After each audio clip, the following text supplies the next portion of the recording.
Bharat Ratna doctor Babasaheb Ambedkar यांच्या जयंतीनिमित्त आमदार संजय केळकर यांच्या संकल्पनेतून आयोजित करण्यात आलेली भव्य संविधान गौरव रॅली आज उत्साहात आणि मोठ्या दिमाखात पार पडली. यंदा या रॅलीचे 3रे वर्ष असून ठाणेकरांनी मोठ्या संख्येने सहभाग घेत कार्यक्रमाला यशस्वी केले. या रॅलीस आमदार संजय केळकर, आमदार निरंजन डावखरे, उपमहापौर कृष्णा पाटील यांची प्रमुख उपस्थिती होती. सकाळी 9 वाजता भाजपा खोपट कार्यालयातून रॅलीला सुरुवात झाली. Ambedkar road, civil hospital, court नाका, संविधान चौक असा मार्गक्रमण करत रॅली पुढे सरकली. संविधान चौक येथे डॉक्टर बाबासाहेब आंबेडकर यांना पुष्पवृष्टी करून अभिवादन करण्यात आले. यानंतर रॅलीने पुढे अशोक टॉकीज मार्गे ठाणे स्टेशन येथील डॉक्टर बाबासाहेब आंबेडकर स्मारक गाठले. येथेही बाबासाहेबांच्या पुतळ्यास हार अर्पण करून अभिवादन करण्यात आले आणि रॅलीचा समारोप झाला. संविधानाच्या मूल्यांची जनजागृती आणि बाबासाहेबांच्या विचारांचा प्रसार करण्याचा संदेश या रॅलीच्या माध्यमातून देण्यात आला. कार्यक्रमात कार्यकर्ते, नागरिक आणि तरुणांचा उत्स्फूर्त सहभाग पाहायला मिळाला. दरवर्षीप्रमाणे डॉक्टर बाबासाहेब आंबेडकरांच्या जयंतीच्या निमित्ताने संविधान गौरव रॅली आम्ही करतो.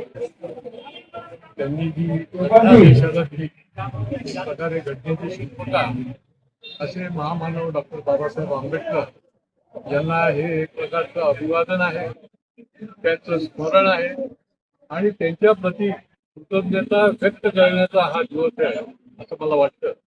आणि त्यामुळे ज्यांनी आपल्याला या देशाला एवढी आदर्श घटना दिली, की जगातली सर्वोत्तम अशा प्रकारचं संविधान दिलं, की ज्या संविधानाने या देशातल्या प्रत्येक माणसाला ताकद दिली, त्याला जगण्याचा हक्क दिला, त्याला न्याय मिळवण्याचा हक्क दिला आणि त्याच्यामुळे एवढं मोठं काम डॉक्टर बाबासाहेबांनी या देशाकरता केलं. आणि त्यामुळे या शहरामध्ये आम्ही दरवर्षी अशा प्रकारची संविधान गौरव रॅली काढतो आणि त्या निमित्ताने देखील आमच्या या सगळ्या नागरिकांच्या तर्फे त्यांना अभिवादन करून त्यांच्याबद्दल कृतज्ञता व्यक्त करतो. अजूनपर्यंत हिंदू मिलच्या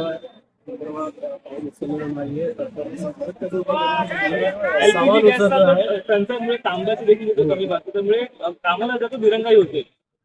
या संबंधामध्ये माननीय मुख्यमंत्र्यांनी आपलं मत जे आहे ते व्यक्त केलेलं आहे. खरं म्हणजे हे पूर्वी झालं नव्हतं ते आता होतंय हे जास्त महत्वाचं आहे. आणि हे हिंदू स्मारक होणार म्हणजे होणारच आहे. केवळ हे स्मारक नाही तर देशभरामध्ये निरनिराळ्या ठिकाणी डॉक्टर बाबासाहेब आंबेडकरांच्या स्मरणाच्या निमित्ताने पुढच्या पिढ्या त्यांचं स्मरण करतील अशा प्रकारचं काम देखील देशात. तर सर्वत्र जे आहे ते गिरवणूक काढल्या जात आहेत आणि कार्यक्रमाचं आयोजन देखील केलं आहे. परंतु असंच राज ठाकरेंनी एक ट्विट केलेलं आहे म्हणजे की आजच्या दिवशी जे डीजे लावून अनेक राजकारणी नेते जे आहेत ते बाहेर पडले, त्यांना आजच्या दिवशी आंबेडकर आठवतील. खरं म्हणजे त्यांचं म्हणणं झालं.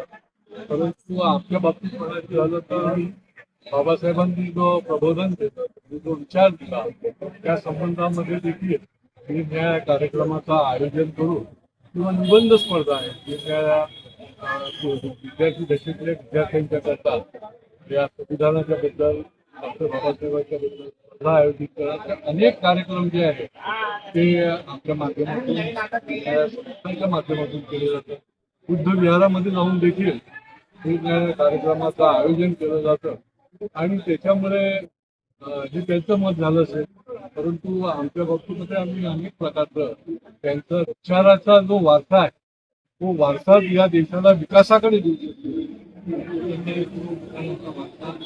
आदान प्रदान करण्यासाठी